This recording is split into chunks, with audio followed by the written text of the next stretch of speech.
let's talk more about this Police Didi initiative. It all started with a chat, a conversation I was having with a journalist. He was telling about those girls who are leaving home and they're living in hoods. Doesn't make it to the front line. Could you share some success stories where it has led to crime prevention or protection of women? So one place a girl broke down and cried, and then she said that was the first breakthrough we had. And how would you tell people to kind of reach out in such instances? Police Didi, we have a separate child helpline number 1091. You can approach, you can phone 1091.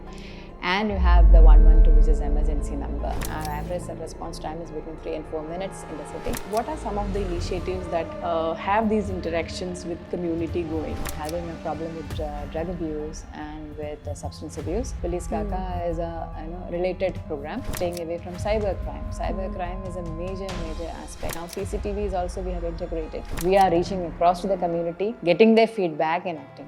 What initiatives Nagpur Police has been taking to kind of tackle this kind of crimes?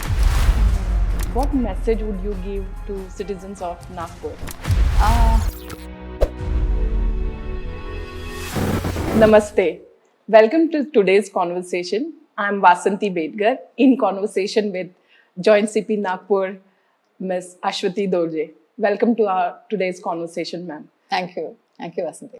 Today's conversation is going to be more on the Nagpur City Police initiatives in bringing together community youth in safeguarding city, Nagpur city especially, and with regards to the initiative that Nagpur Police has taken to protect our youth and increase their participation along with the community.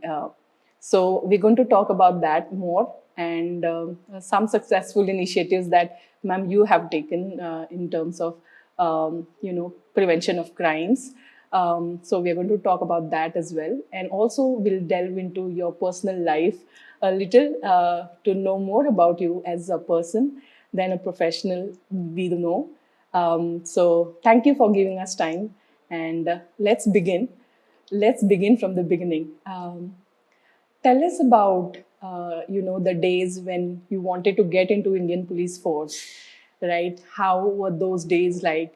What actually inspired you to get into Indian Police Force and how your journey has been? See, from the very beginning, I was very sure that I wanted a career, growing up. But I wasn't sure, I hadn't even thought about a career in police. Now, that happened purely by accident. I was actually preparing myself to be an academic, a researcher, and a teacher. So, somewhere I faced a lot of roadblocks. And then destiny, I did not know, was prodding me towards entering into civil service. And in civil service also, I got into the first 50. But still, in those days, there was a policy of downsizing. So I was allotted the police service. So initially, I was flabbergasted myself, not knowing how I would, how things will work out for me in the police. But one thing was that I was somebody who enjoyed working with people. And, at any class, in every class. So I thought police is something, and I talked to some police officers who said, this is the perfect job for somebody who enjoys working with people at all levels. No matter whether you are a police constable or the DGP of the state, you can't escape talking to the common man. And if you love doing so, then this is a job for you. So that is what I believe is helping me in the service. I'm glad you joined Indian Police Force because we can see a leader like you who is loved by everyone in the community, in the other fraternities also. So glad you're here and we get the opportunity to interact, engage, collaborate with you. You being one of the first women Joint Commissioner of Nagpur, and I know you had been first women in several other postings as well. How does that feel? How does that feel to break those barriers and be a women officer? How does that feel actually? As Joint Commissioner of Police in Nagpur, it's very good and it's been terrific learning, I should say. But regarding the other postings, yes, because there are so few of us in the IPS. Now more and more lady officers are coming in, which is quite good. and quite reassuring as well. I started off with Gadchiroli. In fact, I was the first lady officer to be posted to Gadchiroli district, which is Naxal affected.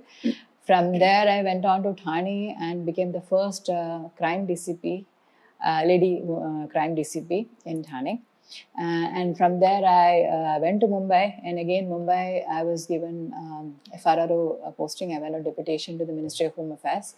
The first lady to hold the post of FRRO in the entire country. And I'm very proud to say that after I became FRRO, the 2 FRROs who followed me are all women. And, so I believe I cut a path for them. And for people to believe that women can do a tough job in a city like Mumbai, which, faces like 40,000 passengers a night at their airports. So from there, I went on to training. And then from there on to Nagpur as the first Joint Commissioner of Police. So this 2.5 years has been quite eventful and a huge lot of learning for me. Again, and a lot of lessons in interacting with the community and how I could contribute. Though it has been great learning. Awesome. I know, girls listening to this will get a boost of confidence to kind of, follow their dreams. If they want to be into Indian police force, I'm sure this will inspire them to join the police force as well. I know police job is very tough, right? And it's very intense for a person to handle. And without family support or without support, it is very difficult to kind of carry on your duties, right? So what is your support system look like? Like, who are some of the people you think are great supporters of you personally, professionally, whom, if you want to name them and their contribution in your life? Okay. So first of all, I would give credit to my parents because the way I was brought up was designed to put me on my 2 feet very firmly, terra firma. I'm an only child, but that didn't stop my parents from pushing me into areas which I would say was not comfortable. For my father, who insisted I take the local transport to college once I reached college, and for him the only criteria for sending me to a school was that they send some means of conveyance somewhere near the house, and that was only one. So I was left explaining what my school was, where my college was. They were not the very acclaimed institutions, I went to regular institutions where I got to interact with regular folk, different people of different classes. So that was a great education to start with. And then getting into a bus, like I did my graduation by taking 3 buses to college, and this continued for 3 years. Okay, and sometimes because of I'm from Kerala, and because of the student politics in the atmosphere in Kerala, sometimes after taking 3 buses, you reach college and you find that there is a strike on. So then you get into a lot of, I got over that by getting into other activities, started learning French, go to Alliance Française, picking up French over there, and getting into a yoga class so that at least I have a yoga class to look forward to if the classes are not there. So this kind of a thing and a coping mechanism without my knowing was being taught to me. Then my mother, who was steadfast with me when I made a not so popular choice of going into humanities while doing my degree.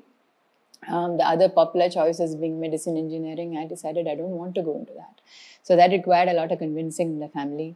And my mother stood like a pillar with me and said she has to do what she has to do and she has to like. And that really helped me. And later on, when I became a rank holder and things like that, I insisted that they don't put my photograph on the papers, which was a norm those days. I said, there will come a time when the journalists will come and take my photograph.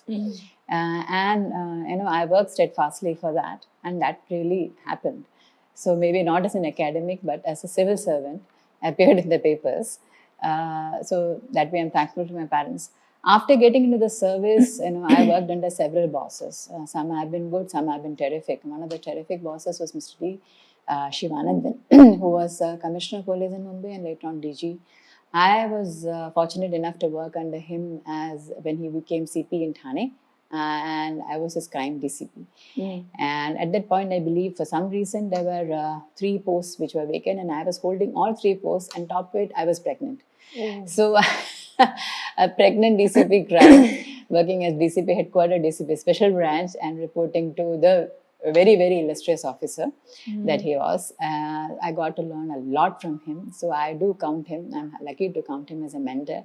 So at different stages, when I face a lot of backlashes, or if I feel frustration, disappointment, I do get across to sir. And whenever I meet him, he always gives me a book.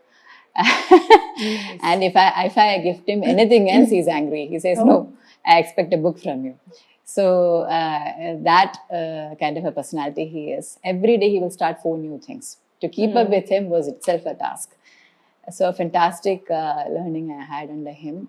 Even now, he is a go-to person when I have any issues. So like that, every posting I have tried to learn, and I learn a lot from the common man who comes and meets me. If you talk to them, the kind of travails they have, the kind of challenges they face in a day-to-day life, that itself is a lot of learning for me. And I'm lucky in that sense that whenever I talk to people, they listen, which has helped me a lot in my career. In tough situations, like I said, I have had tough postings as ASP in Gadchiroli, as DCP in Mumbai. Every time, I believe the public have been responsive to me. I would consider myself lucky. Amazing. I mean, nothing comes easy, right? I mean, you've worked so hard. People think that success comes to people who are lucky. No. For you to be successful, you have to work hard, and your journey purely shows that the struggles that you have, the hard work that you put in, the kind of work you've done with your seniors. So that shows how much hard work you have put in to be here today, to be Aswathi Dorje you are today. So amazing. That really inspires me as well to work more, work harder to get success. So thank you for sharing those thoughts. You spoke about your family, right? I know your father is a filmmaker, very renowned filmmaker, award-winning filmmaker. And how has that, that background impacted you when you were a child? Did that impact you anyway? Because I understand the glittery world of filmmaking and the glamour that comes with it, the people that are tagged. How does that, impact you growing? Does it even impact you? Yes, I would say it has impacted me. For one, it's made me a more very sensitive person. You can be sensitive, you can be empathetic more, because my house was, say, for instance, full of books, full of culture, full of literature. So I'm coming from that very background. And coming from that, like I said, my father was very careful not to be overprotective. And he used to, push me into uncomfortable situations. Like when I was very young also, he used to say, okay, go and pay the insurance premium. I don't have the time. I have to go. And there was no chauffeur, driver, or anything. So either I have to walk, get a rickshaw, kind of going in. And that actually, gave me a lot of exposure. For if there is a wedding in the area, and we lived little bit away from the town, so that was a rural area. If there was a wedding, local people will come and invite. So I used to go as a representative of my father and my mother. So later on, the invites only used to come to me. So it is addressed to Miss Aswathi instead of so-and-so, So that was all good training. Much later, when I had gone in deputation to a central agency, and they said, go and talk to the sweeper. I said, which one? You tell me and I am ready. So, that kind of exposure, interaction, which normally is not available to a single child. In fact, my set of relatives were aghast when they said, when they learned that, I am being sent in a local bus. And what if she turns up late? What happens? It's already 7 o'clock. Why isn't she home? My father was very cool. So was my mother. And saying that she knows how to take care of herself. If she's late, she'll phone. And I never, ever broke their trust. So that kind of trust, that kind of faith that they built in me, in spite of whatever. I mean, I'm used to seeing this, bulbs, the flash bulbs popping and, all this. But that also made me see the kind of, it is not always smooth sailing, even for my father. There have been instances when he has faced a lot of difficulties, backlashes. I've seen him fighting and coming out. Okay. So that kind of grit, that I could only learn from my parents firsthand, the kind of values they installed in me. you know, those, for that I'm really, really thankful. So celebrities, father, yes, maybe in Kerala I'm still known as so and so's daughter, but I decided to make my mark as an officer and have a name of my own. My work should speak for it. And indeed, you have made a mark, we all know. You mentioned about books. You mentioned about your family, culture values, and books being around, and that was kind of a learning environment for you. Do you read? I mean, do you get time to read? And what are some of your favorite books, if we want to know? Like, Well, in childhood, we all started, I'm sure, with Amar Shitra Katha and with Panchatantra and Panchatantra. Jataka tales and all that. And my, I think, serious reading must have started with C. Rajakapalachari and started with Ramayana. And my father, in fact, whenever he found me slacking during my summer holidays, moving around here there aimlessly, used to say, okay, go and read Adhyatma Ramayana in Sanskrit. It was supposed to help my language. I did say, I did feel that it helped my Malayalam for my school finals. But apart from that, reading the original work, it really helped find the depths of meaning which were in there. And a lot of emotions, lot of sentiments, lot of, things like rivalry, jealousy, triumph, competition, all these things are character inherent in us. Whatever is there in it, you will not find it anywhere else. And whatever is there outside in the world, you'll find it in that. So the Mahabharata are epics. In fact, they are compulsory reading. Should be read by the kids. After that, I read a lot of critical, books on India. The entire V.S. Naipaul series, Area of Darkness, Wounded Civilization, Million Mutinies. Now, very, very critical look at India from an outsider's point of view. So that when I got to go abroad, my parents had taken me abroad. When my father got invited to film festivals, sometimes I'll tag along when there is no exam, things like that. So, it made you ponder about the state of our country, how you can contribute. And I used to ask my father, why are our country's roads not so wide? And why are they not so clean?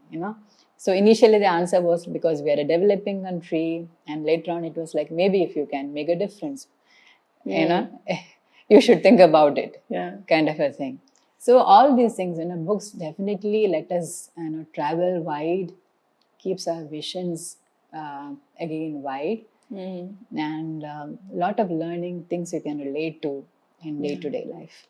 So I would say, but I read across genres. For fitness, I read about parenting. Sometimes my son, who recently read The Battle Hymn of the Tiger Mother, Amichua, says, oh, Mummy, I can see you in that. So, from that to fitness, Rujuta Divekar is a favorite. I read across genres. Yeah.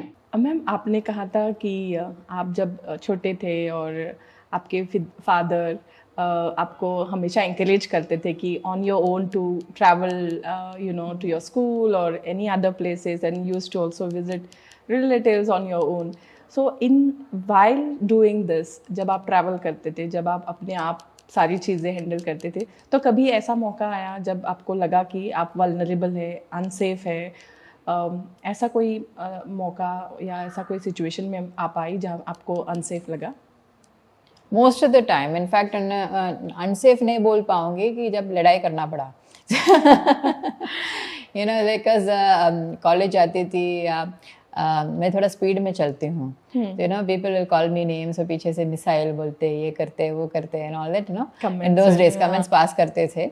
So I never used to bother. My aim was to reach that particular place at the time and not to miss a bus. And बस में भी they used to be ये जो होते हैं ना grouping करने वाले लोग जो हैं, eve teasers होते हैं, वो सब करते थे. So my elbow jab was very famous. I used to give अच्छा सा देती थी. And रस्ते में somebody starts, then I will raise my voice and ask, what do you think you're doing? Most of the time these people are cowards. The ones who accost you on the streets, making sure that you're alone, and they'll look at your body language. If you're looking at the ground और नीचे देखकर अगर आप जा रहे हैं, उनको लग रहा है कि आप किसी चीज़ से डर रहे हैं, It's basically a feeling of control. Yes. वो अगर आपने उनसे छीन लिया and you raise your voice and you start, and they'll run away on their own. तो ये मैंने सीख लिया. That I learned on the streets of Trivandrum.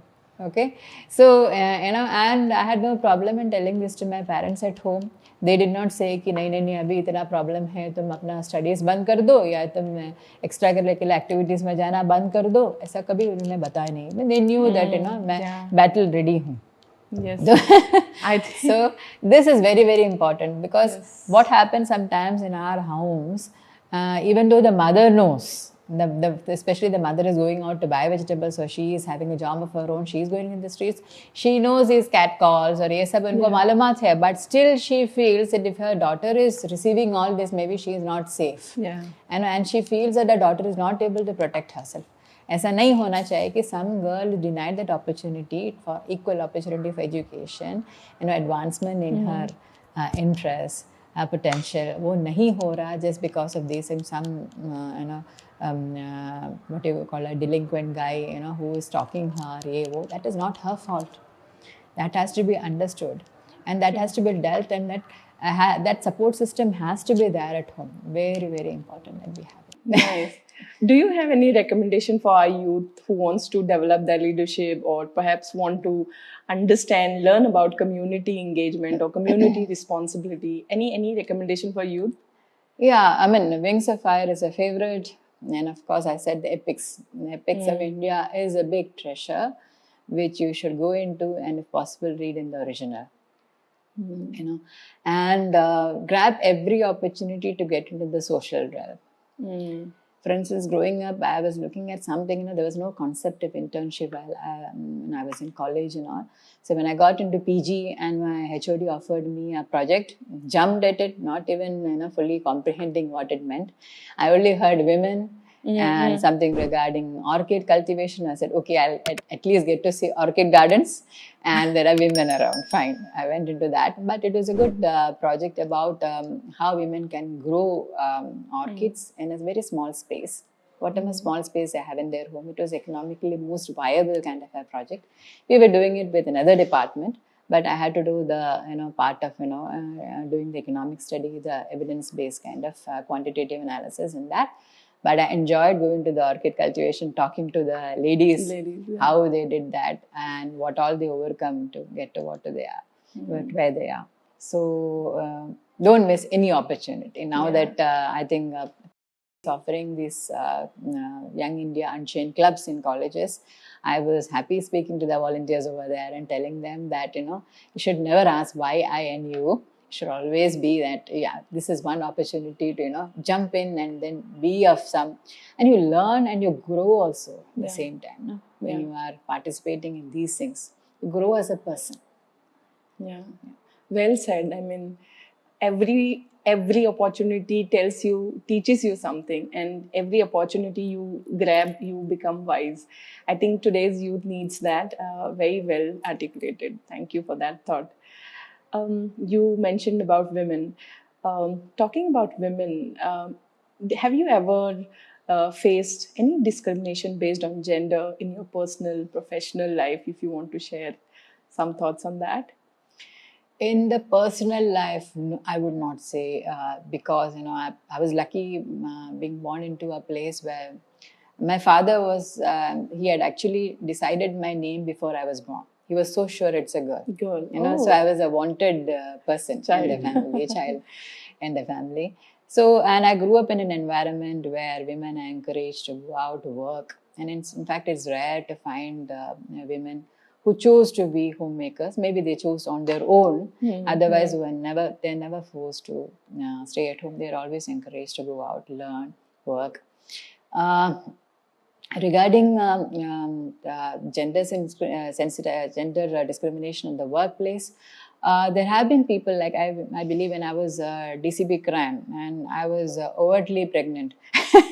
So very renowned gynecologist. I was surprised. Very renowned gynecologist of the place approached my joint CP and we were doing some camp or something, and then asked, "Mulila kashala dila?" And DCP crime सारखे इतके महत्वाचे post कशाला दिलं तुम्ही? Then he was visibly embarrassed and he looked at me and said, capable आहे, madam. And there are doctors. I mean, I'm surprised when this comes from educated people. I mean, from the uneducated person, I can understand. You know, they're expressing their doubt. But it comes from educated people. Then there are this gender stereotypes. When I used to go for my medical checks, my gynae, again a lady, used to ask, aren't IPS officers supposed to have chopped off their hair? You know? Oh my God. I said, no, it doesn't depend on your hair. It depends on what you have inside your head and your brain, what makes you a police officer. So all these things, again, I would say I'm fortunate because those who have come before me, the lady officers, have broken that. And then, you know, they have broken the glass ceiling several times over. Right now in Maharashtra, we have our DGP is a lady, ICS, the home who became the chief secretary. Yes, and we have the head of the forest services, the PCCF, all are ladies. So, you know, the environment is fast changing. True. So this kind of discrimination, you can keep in mind, you know, the initial 1 week or 2 weeks, somebody might have an apprehension, will this lady be able to do it? But in the next 15 days, everything goes out of the window. The moment the situation comes and you prove your worth, that's it. That's it. And I think more and more women are in every field, you name it, right? I mean, that should give confidence to people. But still, like, if somebody has to hear, like, what needs to be done to kind of overcome this kind of discrimination that we face in our day-to-day life, even if IPS officer can, you know, suffer this, what about normal people, right? So what is some, like, what would you suggest to people who are suffering these discrimination, or how do they handle it? I mean, one phrase is believe in yourself. Believe Powerful. in yourself from word go. And you know, you can come across discrimination, you can come across a snide comment here, there, you can come across being totally neglected. I have faced all that. I will not say I haven't faced. Been treated like something which the cat brought in, something you can be made to feel totally unwelcome. You know? So, but you should recognize it as that person's culture, not yours. And not, you know, start harping on it and, you know, you're having it in your, like playing it over and over like a tape in your mind, which is actually going to hurt you. People can do what they want. There are so many things. For instance, swimming against the current in a place where you don't yield to a lot of pressures can be tough. So that is where the tougher people get going. So, you know, you have to really, really believe in yourself and prop yourself and not let your energy go down. I have faced these situations. I mean, it's very easy speaking to you after overcoming it. You know, I have faced situations, frustrations, tears, that. I mean, it has come. It has come. It leads you to that. When you find that people who don't deserve things are getting where, and then where you deserve, and then for no fault of yours, you have been putting somewhere else. You feel that. And it feels like fight every time for everything, right? Sometimes, like, for even if you're capable, people don't see it that you are capable, but they see you from a gender lens, right? So I think more and more people coming and breaking these barriers, I think, would change, bring in change, right? I mean, yes, we are changing, our society is changing, there are more opportunities being created for women. But I think for women also, they have to believe in themselves and then come forward and grab the opportunities. Grab the opportunities and projecting. I mean, I was somebody who firmly believed that my work speaks for itself. You know, I never used to encourage the press. In fact, I used to take pride in approaching somebody and killing a story. You know, somebody wanted to write about me as being the first lady officer in Gadchiroli. I went to such great extent, approached my father, I think the only time I did, and I said, please contact this person and say, kill the story. I mean, don't let it come out. I don't want to be known as a lady officer. Okay? So I had gone to that extent. But now I realize that unfortunately, because of this prevalence of social media and the rest, if you are not on social media, somebody told me you are dead. Yes. You are Yeah. nowhere there. Nobody knows about you. Unfortunately, that's true. Yes, So yes, you have to be there on social yes, media. You have to yes. show your presence. Yeah, it has to show a presence. So, Yes. when I approached, I said, "Ki, we need to make our presence felt on social media." When we were doing Police Didi, Yes. and said we need to have a medium where which we convey the message faster and we convey it to more people. So Yes. I'm really thankful for making those fantastic films, and now they're being shown in the movie halls, and a lot more Yes. people are getting the message. Approaching us whenever they require. Not only women and children, all those who are looking out for them.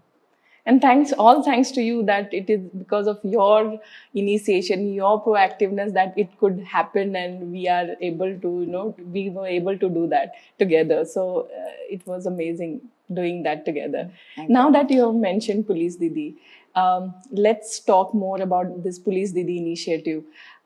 This has been very successful, right, in the community, with young women, children. Um, uh, how did this concept of Police Didi evolve? What were the challenges implementing that, and how did you overcome that, and what impact it has created? If you can talk more about Police Didi and how it has driven. Okay. Yeah. It all started with a chat, a conversation I was having with a journalist. He was telling about those girls who are living home and they're living in hoods. He says it doesn't make it to the front line. It doesn't figure anywhere in any police report, but this is happening in a massive scale. If you go out to the outskirts in certain police stations he named, he said, please madam, make it a point to find out where these girls are going and why they are going in the first place.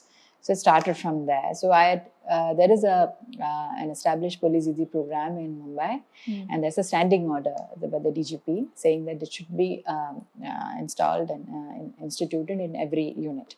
But it was not so in Nagpur, so I started Police Didi here with a difference. The Mumbai Police Didi was focusing on the very small children who are pre-primary and who are totally helpless and basically living in the slums.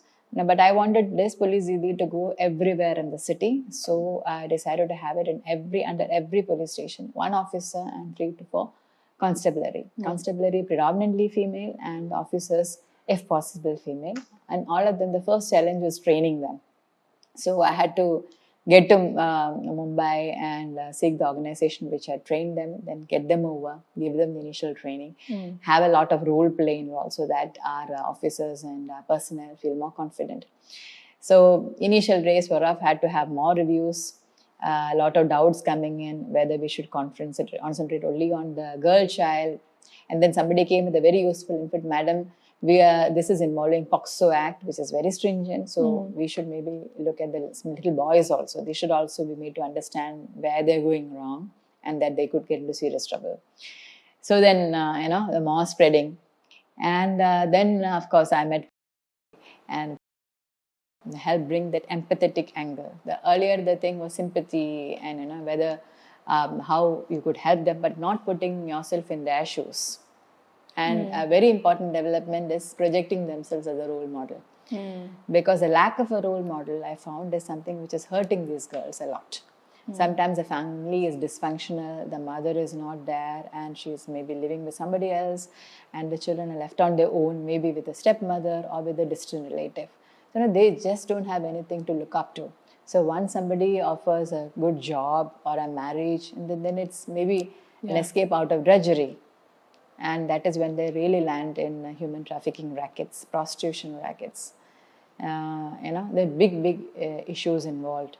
And once they leave home, they're totally helpless. We came across cases where people are repeatedly victimized, and it is also fueling a drug habit in the locality. Drugs, liquor, substance abuse, and somehow some women or girls also get attracted to the wrong kinds, the criminal kinds of. So these are all intertwined. When you say Police Didi, it is not just Police Didi for the young girls. It is basically a flagship crime prevention program where we are aiming at the girls, but we are also looking at the surrounding environment. True. So, yeah, I mean, because this initiative has been very successful, and it has been reported even in media, very widely, like it is reported. Could you share some success stories where it has led to crime prevention or protection of women?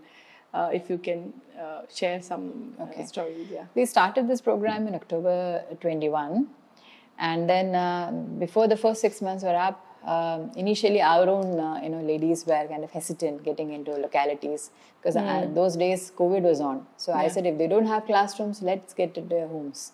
Let's get into the gully mohallas. Let's talk to these girls.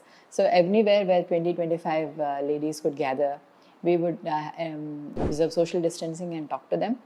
So one place a girl broke down and cried, and then she said that was the first breakthrough we had, and she related the kind of approaches, unwarranted physical advances which she was experiencing at the hands of a relative, and how her own mother was discouraging her from reporting it.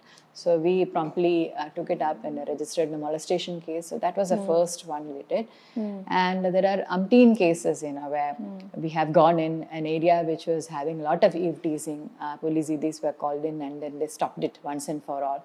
These boys who were indulging the kind of background they were coming in, their parents were called, talked to, and repeated visits. Those also could make a difference.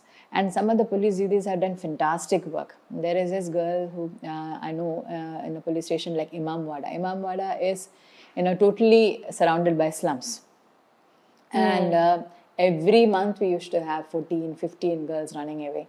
So then I started with certain punitive measures, had to give them a show cause notice. But later on, I sat with them and checked what can be done. And this girl just went ahead. I hadn't even asked her to do anything. She started karate classes. And she pulled together resources and bought books. Made sure that the evening hours where children were whiling away or wandering here and there, they were using it productively. And their energies were properly channeled. And that really did wonders. Today, you have minuscule number of cases, maybe 1 or 2 cases a year from that police station area. So the kind of work that a single officer could do when she took the initiative. Definitely. Immense. I mean, that's really powerful. I mean, one officer can change. Yes. So, I mean, like how like in now that people are listening to our conversation, how do you tell people to kind of reach out in such instances, where to reach, how this will be addressed, what will be the response time? If you can talk about that for people listening to this conversation. Okay. So, Police Didi, we have a separate, child helpline number 1091. You can approach, you can phone on 1091. And you have the 112, which is emergency number. 112 has about 20 operators manning those lines, and if you call them, they'll definitely record your call, give you suggestions, and make sure that somebody is immediately sent within minutes. Our average response time is between 3 and 4 minutes in the city. Immediately the response will come, and if you require a police Didi, that will also be met with. So that is a kind of outreach we are doing. Apart from this, on a day-to-day basis, our officers are going, and we have received requests from institutions, educational institutions are saying, Police Didi, please come and talk to our kids. And somewhere they know them by name. So this and this Police Didi had come, and this Didi had talked to us and all that. And they go to shelter homes, they go to coaching classes, talk to the girls, talk to women, the elderly women in the family. So we get a lot of feedback regarding domestic abuse also, which also is being tackled. But our primary focus is younger girls. Thank you for sharing that. Let's talk about community. We know that for years now, like police has been trying to bridge gap between the community and the law enforcement agency, which is very important, right? And what is Nagpur Police doing to kind of improve that bridge or boost that confidence in common people to kind of reach out to police and come forward, report, right? What are some of the initiatives that Nagpur Police is taking to kind of have these interactions with community going? Okay. So when Police Didi started coming back and giving us this feedback about neighborhoods which are having a problem with drug abuse and with substance abuse, we started Police Kaka. Police Kaka is a related program, wherein we have officers going and talking to those kids about drugs and how to get out of it and how to say no the first time, and also about staying away from cybercrime. Cybercrime is a major aspect, which is unfortunately again fueling human trafficking, because you just don't know whom you are befriending on the social media. And nowadays, anybody and everybody is on social media. Very difficult to wean children away from it, and warning them about the dangers which are hidden in there is, I feel, very important. Plus, we are going to the community. We are holding corner meetings. Every police station is holding corner meetings, and police officers, senior police officers, encouraged to attend them. Certain specifically sensitive areas, we go and talk to the community. So the lot of feedback comes about some long-standing menace which is happening, open areas which are not manned, deserted areas. We have a monthly meeting on women's security, which looks at these areas, and also whether we can improve the CCTV connectivity. Now CCTV is also, we have integrated. The existing CCTV network, we have kind of expanded it by integrating it with metro network, and also with a few major markets which have cameras facing outside the public pathways and streets. That also has been integrated. So these are some of the means by which we are reaching across to the community, getting their feedback and acting on it. Nice. Has there been an instance where community involvement has brought some change, or some initiative where crime was prevented, or it was reported? Any instance that you could share? Many. I mean, we get a lot of information from people. For instance, the complainants who come to me, we get a lot of information. The other day, we were having a very sensational offense which was reported, but we were not very sure about the motive. And then comes this lady whom I had helped some time back. She was a married lady who has been harassed by a guy, and she had the courage to come up and speak to me, and we had registered offense and promptly arrested him. So that probably buttressed her faith in the police. So she came to us, and while talking, she said, "Madam, about this particular case, I know this thing," and the entire motive unveiled. So I just had to send her to the crime branch who was dealing with the case, and they took her statement, and the whole thing was unveiled. Why it happened. Yeah. So a lot of things come from the public. They do report to us. The alert citizen is very much there in the city. They do report, and they do help the police. And we encourage, in fact, more of reporting. People should not fear. I don't believe in this concept of police being a feared thing. Police should be respected, should be approachable. I really believe in that. So that you can come and approach us. Go to the police station to record your offense. If you're finding it difficult, then you come to us. Nowadays, the new law even allows you to do it online. Online. Yeah. You should need to go back only in the next 3 days and sign your complaint. And you can record your complaint in any police station. True. Yeah. So, but sensitizing the police force, getting them to do it, getting them to see the gains that they stand to make out of it, that is going on. So that means definitely these initiatives have worked, and communities approaching law enforcement agency, they see them as a friendly this, and they approach and report crimes, right? Yes, they do. For people who are local civilians, what message would you give in terms of keeping this city safe? What should they do kind of to play the role in keeping the city safe? Okay. Like if you want to talk to the community and say. Okay. First of all, they should start with their family. It all starts with the family. Have good communication lines within the family. And if you find that your child is not talking to you or is keeping away, then it is time to talk to the child. Make him sit down or get help. Okay. Then you have to look outside your house. What is your neighborhood? If you find any issue going on in the neighborhood, you have to promptly come forward and say, this problem is happening. It may not be directly impacting me, but it is impacting the rest of society, and some point will come to me. Yeah. That kind of an approach is what is required. True. For safer neighborhoods. Yeah. talking about families, right? I mean, if families are protective of the children, and not all families have that kind of environment where children are safe and they get the opportunity to grow holistically. There are families which are vulnerable, right? Poor economic background, complexities in relationship, broken relations, and things like that. So children, youth, adolescents, very vulnerable in Nagpur, right?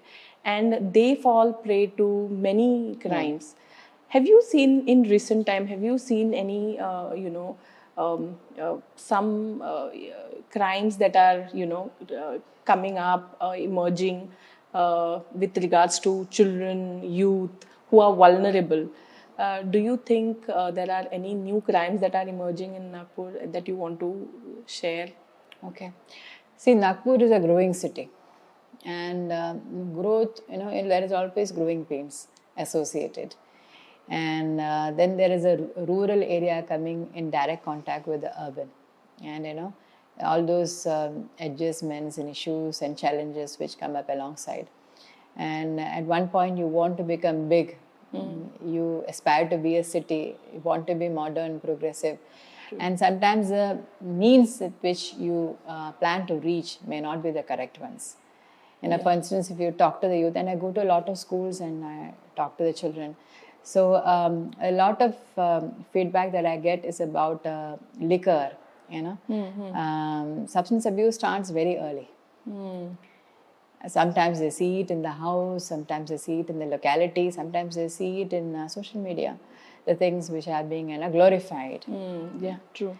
Yeah, so these are things, so sometimes they take it as a rite of passage once you are entering college.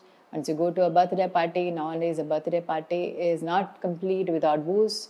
Yeah.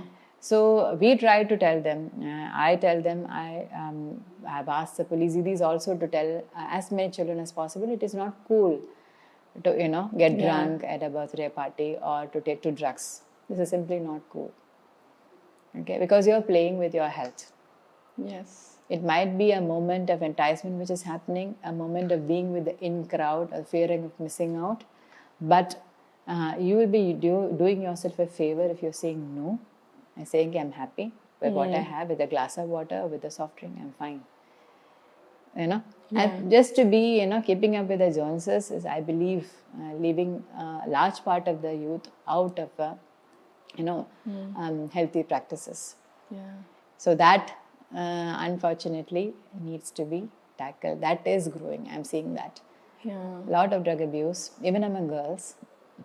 I've had people reporting about late night parties, and when police rounds up, the kind of arguments they have and the kind of issues they face. And we don't like putting cases against the youth, because in fact it's kind of putting a nail on their dreams, driving a nail into their dreams, their aspirations in their future career. We don't like to do that. True. So we try to counsel as much as possible, to talk to juveniles, get into their mind, sometimes to, be them away from the bad things, sometimes to give them courage, hope to, cope with their situation, like you said about dysfunctional families, of the kind of abuse they're facing, not to have suicidal thoughts, to make them see the bright things in life.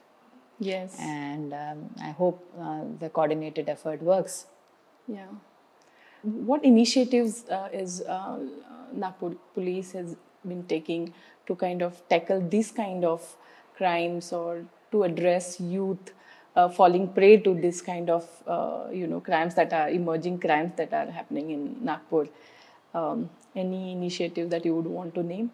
So I have worked with the crime branch in this, and having the police kaka and also teams from crime branch go and talk to college students, especially where we feel there is a persistent drug problem, and approach it from both sides, also from the police station side, have offences registered, and also talk to them, so that there is no means out except wean them away from the habit. And also we have onboarded some of the drug rehabilitation programs being run in the city, collaborated with them, gone visit them, and then talk to the people over there and try to see if we can get them to talk to these children.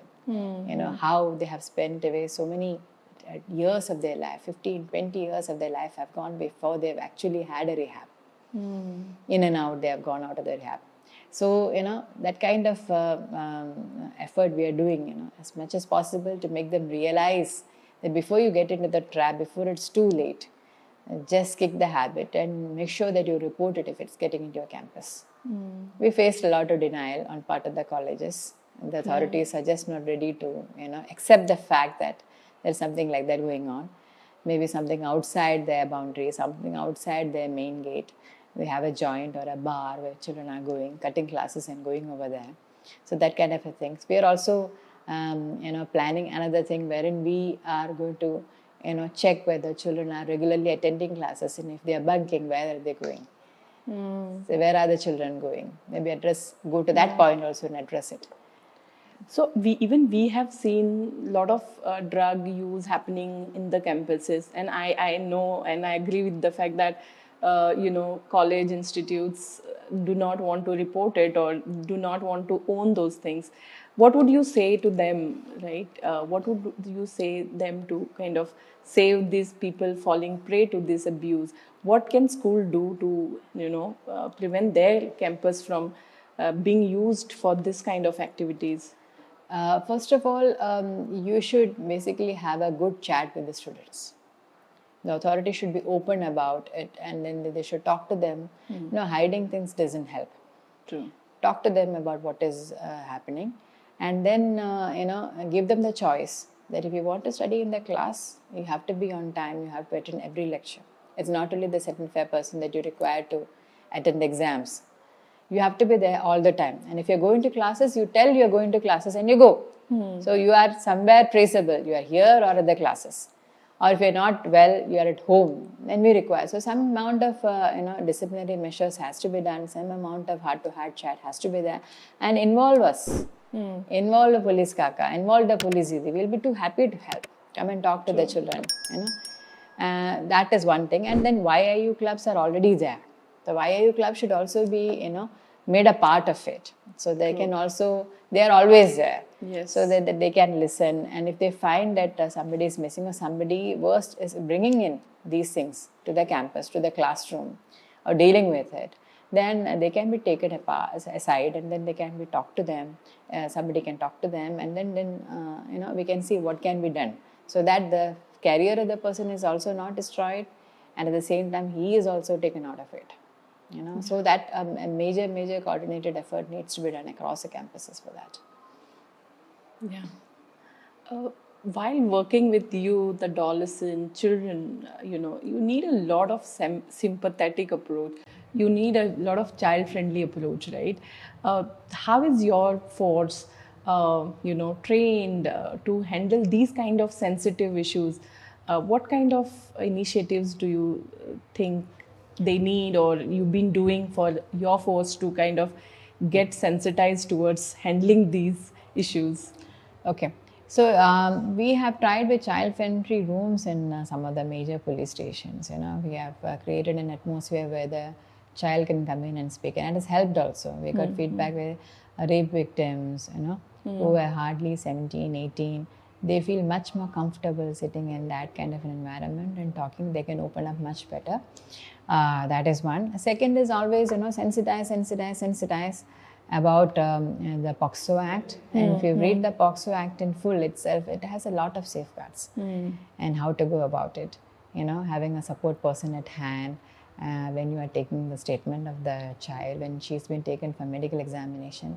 All things are done, it's very, very much victim-centric, how to make the person feel comfortable. And that actually reaps a lot of reward when it comes to, getting the person to trial. A lot of hand-holding is required. True. So our officers who are sufficiently sensitized, I've seen wonders of that. They've given great work in terms of achieving convictions. We recently got a 20-year life imprisonment for somebody who had and done by a relatively junior person who was a police Didi. Yes. And we have seen many officers doing great job when it Yeah. comes to handling children, Yeah. talking to them, taking statements. Yes. We have seen they've been heroes, and I think we have read some stories in the newspaper as well.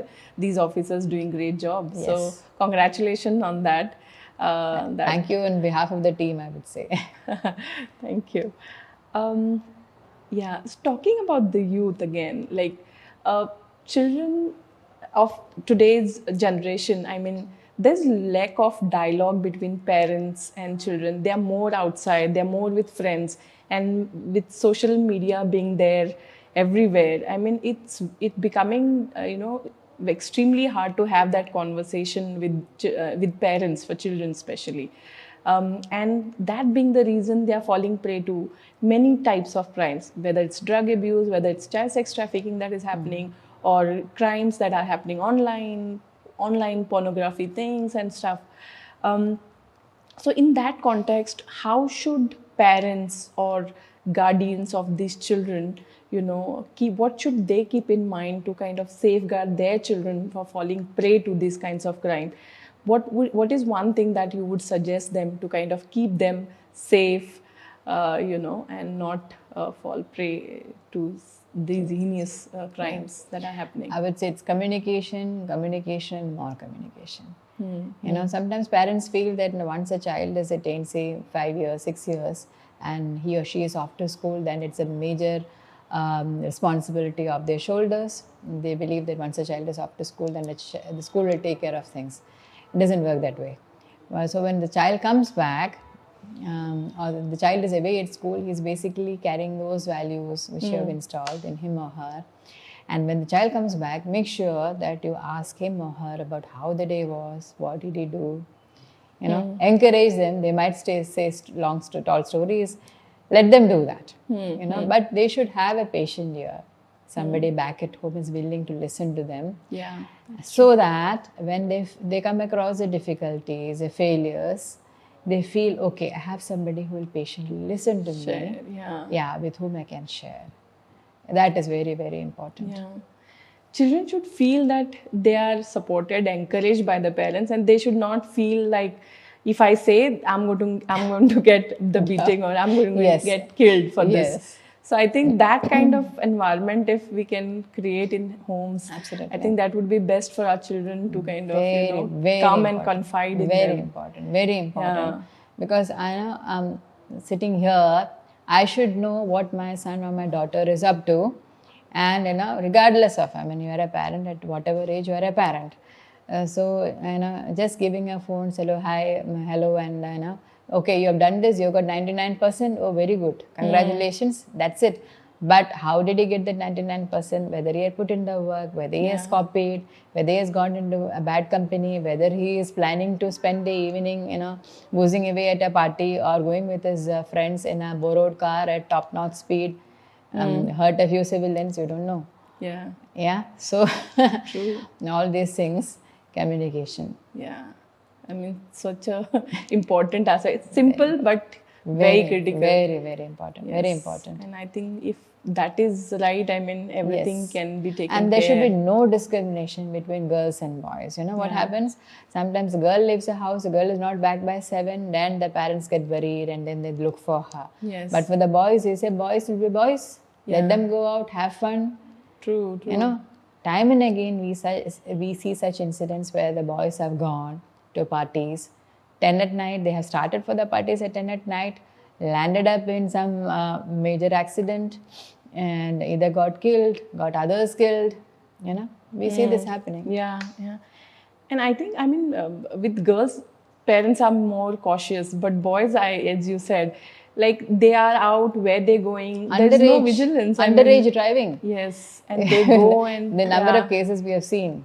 True. I mean, that's when it happens. Like parents are not very mindful of giving technology access to children or vehicles to children, because they do not understand the consequences of using them, right? Yes. And then eventually they fall trapped to these things. And it also depends on how you yourself are doing. For instance, you can tell the child to read more books. but you yourself are not Not reading, reading. Yeah. then where will the child find the environment? Yeah. You know? And if you yourself are not following the traffic rules, not wearing a helmet, not wearing a seat belt, where will the child Yeah. obey? Very true. I'll give you my example. I was reading the other day, early morning I got up and I took a book and I started reading. My almost 2 year son, he came to me and he sat and he took a book and he started looking at the book and he started turning the pages. See? So I was so amazed to see that you don't have to tell them to read, you just have to show them. Absolutely. So Absolutely. yeah, Absolutely. that's the way it is. Everything the child is learning from you, verbal, non-verbal, communication, he's aping. Yeah, I think, and the lot of values come from families. Yes. Like if families are not the unit to kind of sustain them or to grow them that way, I think it would be very difficult to helping them Yes. falling prey to these things. Yeah. Yes. Yeah. However, efforts we take, if family cooperation, society cooperation is not there in taking care of their children, it would be very challenging for anybody to address these situations. And I totally get that. Yeah. There are people, there are people who really come up against odds, if you look at them. But there is something inside them, that fire in the belly kind of a thing, which is encouraging them to believe more in themselves and feeling that I can come out of this. Yes. That spirit is what we're trying to inculcate with all our programs. Yes. With all our programs, that is ultimate aim. What is the response like when you interact with youth? What is your experience been while interacting with youth? Do they see this as something that is for them and they get excited about this? Yes. How do you see them? Yes, yes. In fact, the youth are first of all happy that they're being taken seriously. Nice. And the police officer is standing to them and talking to them in a language which they can understand and they can relate to. That is very, very important, because otherwise they'll think that, talking over their heads, not something to listen to. So you get down to them and make them think about what they're doing, what kind of situation they're in, make them relate. And then they can see things. Youth these days are very smart. Their IQ is much, much higher. Higher, yes. So they can catch on to things fast. And the energies are immense. True. Yeah. Making them see reason, what is in it for them, what is in it for them to, help themselves. That is a trick. Yeah, and I mean, if they can channelize their energies in a way that, they do something constructive for the community. Yes. If they take owner's responsibility of their own community, I think nothing is required. Yes. In fact, I tell you about our own police Didis. These girls who are kind of hesitant and reluctant, they said, I've never, मैंने कभी भाषण नहीं दिया, madam. So, this kind of a people, now they're lecturing to whole classes, groups. The other day, in this workshop, this lady gets up and says, Madam, I'm so happy. My child has got inspired. My 6-year-old girl is also taking Police Didi classes. And she is practicing in front of the mirror. She's dressing up like me and practicing in front of the mirror. So she looks upon her mother as somebody who's making a positive change. So that kind of, she's become a role model to her daughter. To her daughter. Yes. So that kind of change, they themselves are experiencing. They themselves have grown. Yeah. Yeah. So it's a lot of learning through cooperation with interaction with each other. Yeah. And that is the ultimate. That is the ultimate truth, the ultimate learning. Yeah, absolutely, absolutely. So, like now that our youth is here, they are listening to us, they are listening to your conversation. Would you share some of the emergency telephone numbers to them so that in case if they have something to report, they can come and approach or report it on these telephone lines? If you can share these emergency numbers. So if it is child and women specific, it is 1091. It is manned throughout the day, but if it is late hours at night, and we have the emergency number which is 112, and you will get a response. And you will get a response on the ground within a few minutes of your call.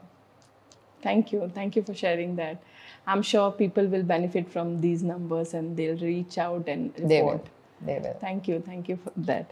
On a lighter note, ma'am, what do you do in your free time? I know for the fact that your job is quite hectic, long days, bandobast and stuff. How do you unwind yourself after a long, long day? Okay. If I have some energy left in me, I'll go and read. Nice. Or listen to music. And if I don't have energy, then I'll put on my running shoes and I'll go outside and go and get into a light jog. That will give me the energy. Nice, nice. That is what I do. And what kind of music do you listen to? Oh, I listen to everything from classical, Indian classical, Western classical, to the Bollywood numbers. I'm happy with all of that. Nice. Are you a foodie? Not really. I love good food. I do enjoy cooking also. Okay. But I'm also I have to be a bit health conscious. So, I wouldn't go after the famous samosas of Nagpur or the chaat. But something irresistible is a nice, santara barfi. Oh, nice. Like I always take it back home whenever I go on a visit, something which is enjoyed by everybody at home. In fact, they look forward to it. They do ask, where is orange barfi? Okay. Is there. So we know what to offer you next time we meet. Okay. Yeah. Ma'am, अगर कोई community से कुछ report करना चाहे, कोई crime है, कोई incidents हुआ है, तो क्या तरीका हो सकता है? अगर कोई एक ले पर्सन है जो रिपोर्ट करना चाहता हो सिचुएशन को, तो कैसे अप्रोच करें? ओके मुझे मालूम है सुरक्षा समितिज़ हैं जो आपने तैयार कर दिया है, गली मोहल्ला में तैयार कर दिया. इनफैक्ट कई बार अपने को माहिती भी मिलता है वहाँ से कि क्या चल रहा है. अगर police station first point is police station, first point of contact police station है, तो वहाँ पे जाकर if they don't get the response, police station में 100% they should get the response. अगर नहीं मिल रहा है तो then they are most welcome to jump and right up to the DCP और टू एडिशनल CP और joint CP. Absolutely, even to the CP, no problem. But they should not keep quiet. Most important. Ma'am, what are your views on child sex trafficking in Nagpur? If you want to share a few things about child sex trafficking happening in Nagpur. Okay. See, there is a red light area in Nagpur, which is known as a Ganga Jamuna, in common parlance. This was closed down a few years back, 2-3 years back. It was closed down, specifically on public demand, public complaint, because minors were being found there, trafficked. And there were tunnels in which they were kept, hidden away, so that they could evade the police raid. Now, once it was closed down, people have found out innovative means, of enticing children, sometimes from the neighboring districts of Nagpur, sometimes from the city itself, and then, have kind of a child sex prostitution racket going on around the city and even outside, spiriting them away to nearby districts on the promise of job or marriage. This has been rampant. So we have instructed our SSP, the Social Security Branch, to be very, very vigilant. In fact, all our outreach teams have been instructed to watch out for the signs wherever this is happening. Alert citizens have informed us about one or two which were happening on the outskirts, and we were able to do successful raids. And then also the rackets which are operating from outside through cyber and other means. Also, we are having a monitoring, a social media lab is also monitoring the same. Whenever some kind of a bait is being put forth, that is being checked, and raids teams are being sent and taken out. And overall, we are being vigilant about this, and any kind of input which is coming, say from the Suraksha Samiti or from any other alert citizen which is coming, is being attended to promptly. So sometimes parents have come to me where they have had persistent issues and problems, and where the girl unfortunately has some internal need. Sometimes girls run away repeatedly, and then we have had psychiatrists brought on board and talked to them, counseled them about what is the issue involved, so that we are able to redress it and prevent that. So these are some of the measures which we are doing.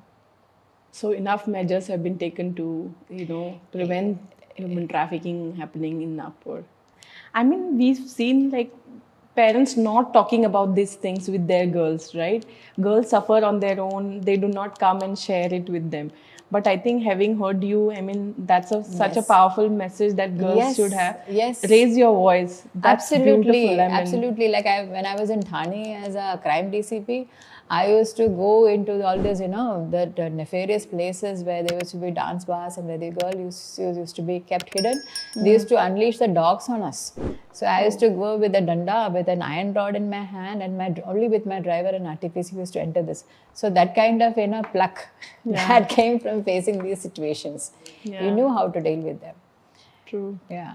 Yeah, I think, you rightly said, they're like cowards, They, the moment you raise your voice and you take some action, even if you show that confidence level to them, Yes. I think you're half won the battle. Yes. So, yeah. Yes. Absolutely, Yeah, that's very important. Yeah. Last question, and it's not a question actually. Like girls who want to be Aswathi Dorje, or if they want to get into Indian Police Force, what should they be doing? Like, if you could guide them. Okay, so I've been a mentor to 3 sets of IPS officers, lady IPS officers have joined the cadre. Okay, Nice. So one thing I tell them is you have entered the job with your eyes open.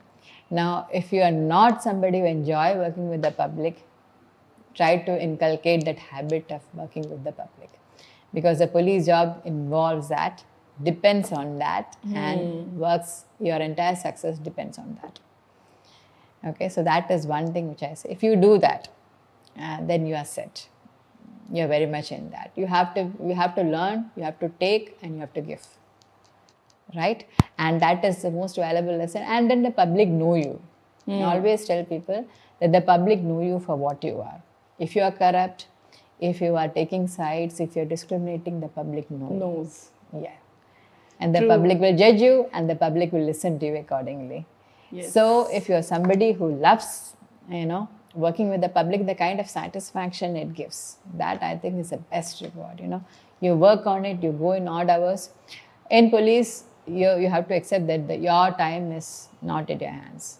Sometimes, you will, on a Sunday evening, you're just sitting down to dinner or maybe relaxing a bit, you get a call that there's an issue somewhere, you have to run, drop everything and run.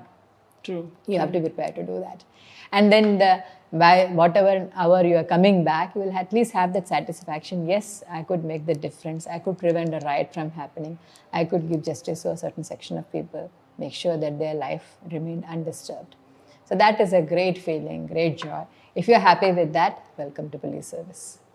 Thank you. I'm sure girls will listen to this and they will be inspired to join Indian Police Force. Finally, what message would you give to citizens of Nagpur? It's a lovely city, I should say. It's a beautiful city which is developing in the right fashion. Only thing is we have to make sure that we're filling it with the correct attitudes, the correct approaches. For that, you have, as Nagpur citizens, you have a lot to contribute. First of all, let's start with the family. Let's ensure good communication lines with the family. Let's ensure that our neighborhoods are safe, secure, and treat the police as a friend. Police Didi, the police kaka, are all basically one of you only. You should treat them as one of yours and approach them without any hesitation. कोई आपको झिझक नहीं होना चाहिए मन में approach करते हुए, because they are ultimately yours. Nagpur City Police is working for you, is comprised of you. Okay. So I would request Nagpur to wholeheartedly approach Nagpur Police in the event of any necessity, any need, and we are there to help you. We are there to help you through to make Nagpur a safer city. Thank you so much. Thank you.